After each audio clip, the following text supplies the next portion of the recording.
Hello students, so welcome again. Here I am with another problem on projections of solid. This is one of the very interesting problem on the hexagonal pyramid.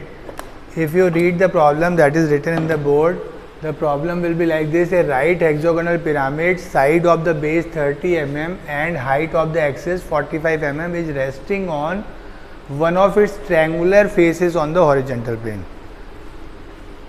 and the edge of the base contained by that triangular face makes an angle of 30 degree with the VP. Draw the projections taking apex nearer to the VP. तो students आज अपन एक और solids की problem लेके start कर रहे हैं.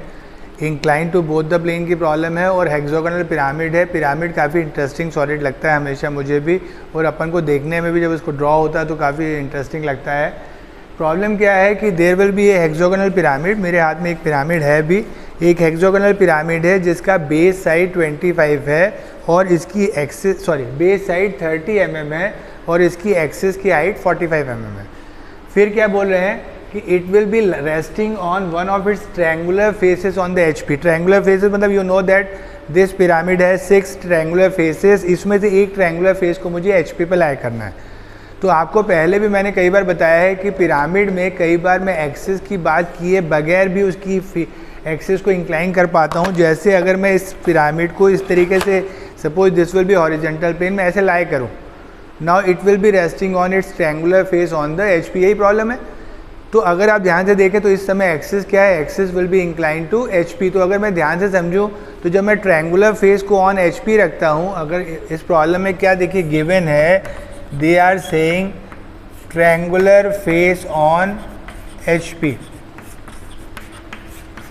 Simple है, ट्रायंगुलर फेस ऑन HP का मतलब होता है कि जो एक्सिस है that is incline to HP. और आपको याद है कि जब हमने सॉलिड्स स्टार्ट किया था बेसिक कॉन्सेप्ट से, मैंने हमेशा बोला है कि if the axis of the solid will be incline to HP, our first step will be, हमारा फर्स्ट स्टेप क्या होता है, first step start with axis perpendicular to HP. तो पहले मैं एक्सिस को HP के परपेंडिकुलर करूँगा. सो स्टार्ट में कैसे करूँगा, सबसे पहले मैं क्या बनाऊँगा, इसका टॉप व्यू.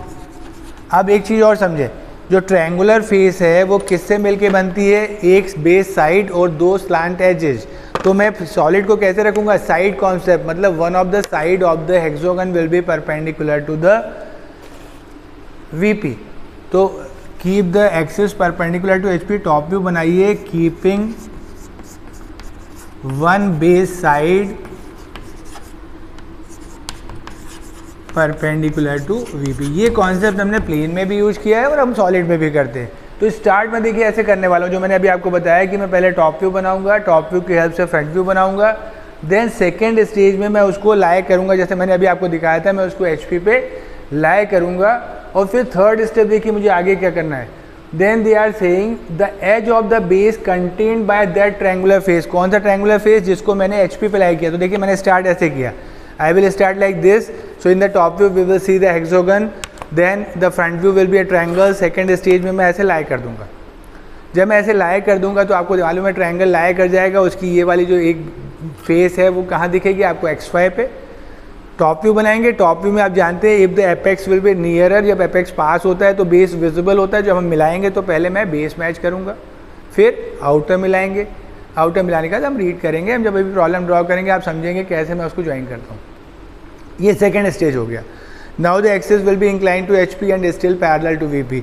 अब बेस एज देखिए, जो ट्रायंगुलर फेस HP पे रखा है उसकी बेस एज मैंने कैसी रखी है, VP के परपेंडिकुलर, लेकिन उसको मुझे कितने एंगल पे करना है, make it incline 30 degree with the VP. तो मुझे इसको ऐसे घुमाना है, ऐसे, और कंडीशन दी गई है एपेक्स को मुझे टुवर्ड्स द VP लेके. मेरे पास दो ऑप्शन थे, मैं ऐसे भी घुमा सकता हूँ, now the apex will be towards the observer, आपकी तरफ आ रहा है, लेकिन मुझे कैसे टर्न करना है, so that the apex will be nearer to the plane. तो मैं ऐसे करके इसको 30 से घुमा दूंगा और फिर आप फ्रंट व्यू बनाऊंगा. आप देखेंगे फ्रंट व्यू में आपको बेस भी विजिबल होगा और 3D फिगर विजिबल होगा.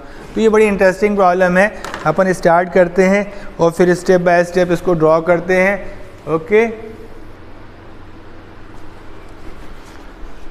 तो चलिए स्टूडेंट आगे बढ़ते हैं। जैसे मैंने अभी आपसे एक्सप्लेन किया कि my first step for this particular problem, जिसमें मुझे बोला गया था कि one of the triangular face on the HP, तो मैंने स्टार्ट किया बेस ऑन द एचपी से। तो आप ध्यान से देखें, मैंने पहले टॉप व्यू में हेक्सागन ड्रॉ किया है, पिरामिड है, हेक्सागोनल पिरामिड है, टॉप व्यू में हेक्सागन दिखेगा। Then naming should be from this point A B C D E F, anticlockwise करेंगे अपन, सेंटर में ओ डैश एपेक्स मार्क करेंगे और इन लाइंस को ज्वाइन करेंगे। ये टॉप व्यू में मुझे दिखती है, अगर आप ये पिरामिड देखें तो ये ऐसे रखा हुआ है, टॉप व्यू में आपको ये सारी एजेस विजिबल होंगी, तो ध्यान से इनको ज्वाइन करें। तो पहले मैंने टॉप व्यू कंप्लीट किया। Now with the help of this top view मैं अपसाइड आऊँगा और मैंने बेस में मार्क किया और ऊपर जाके एपेक्स मार्क किया। कितनी हाइट पे? 45। ये हाइट मुझे गिवन है प्रॉब्लम में।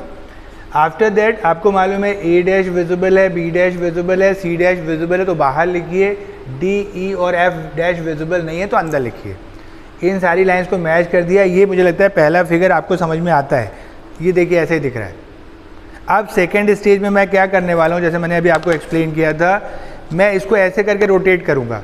ऐसे रोटेट करूँगा मतलब सी डैश, डी डैश और ओ डैश जो कि एक ट्रायंगुलर फेस है, इसको मैं कहाँ लाई कर दूँगा? एच पी पे। ये मेरा सेकेंड स्टेज है। अब मैं पहले फ्रंट व्यू कॉपी करूँगा एज इट इज़ और उसकी हेल्प से टॉप व्यू बनाऊँगा। तो टॉप व्यू के लिए मैं यहाँ से लोकस लेके आऊँगा और यहाँ से प्रोजेक्टर लाऊँगा। जैसे मैंने बताया कि एपेक्स क्योंकि पास है तो मुझे बेस विजिबल होगा, तो अपन पहले बेस मिलाएंगे फिर आगे बढ़ेंगे। अपन आगे करते हैं, पहले मैं इसको लाई डाउन करता हूँ फिर आगे समझते हैं। आप भी स्टेप बाय स्टेप इसको ड्रॉ कर सकते हैं। तो चलिए स्टूडेंट आगे मूव करते हैं। मैं सेकेंड स्टेज पे आ गया। जैसे मैंने अभी आपसे डिफाइन किया था कि मैंने इसको ऐसे करके लाई कर दिया है। Now it will B lying on the H P on one of its triangular face. अब मैं इसकी हेल्प से टॉप व्यू बनाने वाला हूँ। तो आपको मालूम है टॉप व्यू के लोकस चेंज नहीं होते हैं, तो मैंने टॉप व्यू के लोकस ड्रॉ कर लिए, ऊपर से प्रोजेक्टर लेके आया और मैंने ऑलरेडी पॉइंट्स मार्क कर लिए हैं। पिरामिड है, जब ये लाई करता है पॉइंट की ओरिएंटेशन चेंज हो जाता है। यहाँ ए लेफ्ट में था, अब ए राइट में आ गया है। तो points will be like this A B C D E and F and O. अब मैं आपको मेन सबसे इंटरेस्टिंग बात बताना चाहता हूँ कि सॉलिड्स में कैसे रीड करते हैं which part is visible and which part is not visible. जैसे if a solid like pyramid जिसमें एक सिंगल बेस है, तो नॉर्मल कॉन्सेप्ट क्या है, या तो बेस विजिबल होगा या बेस विजिबल नहीं होगा। The concept will be base will be visible when the apex will be nearer to the plane as compare to the base. अगर मैं स्पेस में बोलूँ, if I talk in the drawing, if the apex will be nearer to the X Y line, जैसे यहाँ देखिए आप apex O dash will be on the X Y line, so base top view में visible है। अगर base visible है so we should start matching the base, और base का नाम आपको मालूम है ए बी सी डी है। तो मैं सबसे पहले इस बेस को मैच करूँगा, है ना। देखिए कॉन्सेप्ट समझते चलिए। सबसे पहले स्टार्ट क्या किया मैंने, बेस को ज्वाइन किया। अब बेस ज्वाइन हो गया हेक्सागन, है ना, आपको समझ में आ गया कि हेक्सागन ज्वाइन हो गया है। अब इसके बाद अगर मैं इस फिगर को देखूं, पिरामिड बन रहा है, एपेक्स आपको दूर सामने दिख रहा है, O will be the apex. Outer boundary हमेशा सॉलिड होती है। Outer lines of a solid can not be dotted line. तो मैं ओ से क्या मिलाऊं, बी, और ओ से क्या मिलाऊं, इधर क्या है ये ई। इसके बाद अगर ये दो लाइंस देखें आप, जो ए ओ है और एफ ओ है, ये अपसाइड वाली लाइंस हैं, तो ये विजिबल होनी चाहिए। अब रिमेनिंग दो लाइंस देखिए, the lines O D and O C, these lines are passing through the base. हमारा सॉलिड जो है ट्रांसपेरेंट नहीं है, वो नॉन ट्रांसपेरेंट है, तो ये लाइंस मुझे कभी भी विजिबल नहीं हो सकती। इनको डॉटेड बनाइए। डॉटेड मतलब इक्वली स्पेस डैश लाइन बनाइए। इसका मतलब होता है कि लाइंस है विजिबल नहीं है। तो देखिए अब ध्यान से, अब सॉलिड की पोजीशन देखिए, एक्सिस जो है एचपी से इंक्लाइन है, वीपी से अभी भी पैरेलल है। थर्ड स्टेप में मुझे क्या बोला गया है, जो ये लाइन है सी डी, जो अभी परपेंडिकुलर टू वीपी है, इसको मुझे टर्न करना है कितने एंगल से, 30। जैसे मैंने अभी आपको स्पेस में दिखाया था, मैं इसको ऐसे टर्न करने वाला हूँ, एग्जैक्टली ऐसे ही करूँगा जो मैं आपको दिखा रहा हूँ। तो मैं 30 पे यहाँ एक लाइन ड्रॉ करूँगा, उस पर सी डी को रख के इस पूरे फिगर को कॉपी करूँगा। यही मेहनत वाला स्टेप होता है, थर्ड स्टेप आप जानते हैं। तो इसको मेहनत से बनाएंगे। दो स्टेप आपने बना लिए होंगे। अब अपन थर्ड स्टेप के लिए मूव करते हैं। चलिए स्टूडेंट्स, हम प्रॉब्लम के अब लास्ट स्टेज में आ गए हैं। जैसे मैंने आपसे बताया कि सेकेंड टाइम मुझे क्या करना था, I have to make this line C D inclined 30 degree to the VP, और एक कंडीशन और दी थी, we have to keep apex nearer to the VP. Nearer to VP means nearer to reference line. तो जब मैंने इसको copy किया, मैंने ऐसे एंटी क्लॉकवाइज उठा के घुमाया, 30 पे मैंने एक लाइन ड्रॉ की, उस पर इस CD को कॉपी करके ये पूरा फिगर मैंने कॉपी कर दिया। ठीक, तो टॉप व्यू बन गया। अब मैं फ्रंट व्यू देखता हूँ तो मुझे यहाँ से लोकस बनाने हैं। आप जानते हैं फ्रंट व्यू के डिस्टेंस चेंज नहीं होते। मैंने सारे पॉइंट्स मार्क कर लिए। जस्ट अब आपको मैच करना मैं सिखाने वाला हूँ कि मैच कैसे करते हैं। जैसे मैंने थोड़ी देर पहले बोला आपसे कि मुझे बेस या तो विजिबल होगा या विजिबल नहीं होगा। अगर इस फिगर को देखें, टॉप व्यू है, टॉप व्यू में एपेक्स पास है, बेस दूर है, मतलब फ्रंट व्यू में बेस विजिबल है। मैं आपको दिखा भी चुका हूँ, मैंने इसको ऐसे टर्न किया है तो देखिए सामने से आपको बेस दिखता है। ज़्यादा सोचिए मत, अगर बेस दिखता है तो बेस को मैच करिए। बेस मतलब A dash B dash C dash जैसे भी आ रहे पॉइंट, वरीड मत होइए कि एपेक्स कहाँ पे है ना। लाइंस के लिए भी परेशान मत होइएगा, हो सकता है मेरी लाइन थोड़ी बहुत इधर उधर हो, मैं थोड़ा अंदाज से बनाता हूँ, आप एग्जैक्ट बनाएंगे, आपका पॉइंट डिफरेंट थोड़ा सा आ सकता है ना। पर फिर भी मैं ट्राई करता हूँ कि ऑलमोस्ट मेथड यूज करके डायमेंशन से बनाऊँ। ये मैंने देखिए बेस मैच कर दिया, काफ़ी बड़ा पूरा बेस आपको सामने से दिख रहा है। ये एपेक्स है। अब एपेक्स से आउटर मिलाना, आउटर मतलब O डैश से B डैश और O डैश से ये छोटी सी लाइन। अब इसके 4 लाइनें बच गई हैं। एक तो OD तो ऑलरेडी मैच है, O dash A dash O dash F dash O dash C dash, ये कभी भी विजिबल नहीं हो सकती because these lines are passing inside the visible base.